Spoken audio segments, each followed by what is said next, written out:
मुल्क में हालिया मानसून बारिशों से 21 अफराद जान बहक। सबसे ज्यादा पंजाब में 10 अमवात। इस्लामाबाद में 5 अफराद जान से गए।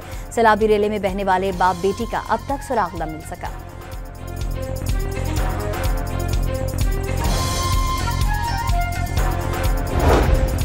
गिलगित बल्तिस्तान में तूफानी बारिशें। दयामर में गाड़ियां बहने वाली 5 सयाह जान बहक। 3 अब तक लापता। लैंडस्लाइडिंग के बायस मुख्तलिफ शाहराहें बदस्तूर बंद। पाक फौज की इमदादी सरगर्मियां जारी।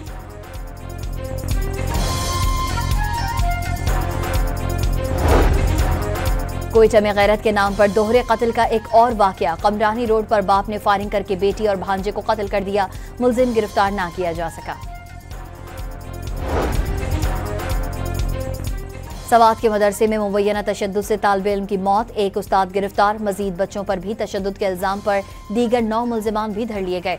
बच्चों को वालिदैन के हवाले करके मदरसा सील कर दिया गया। और कराची के स्टील टाउन मोड़ पर शहरियों का पानी की बंदिश के खिलाफ एहतजाज। पोर्ट कासिम चौरंगी और अतराफ में ट्रैफिक जैम।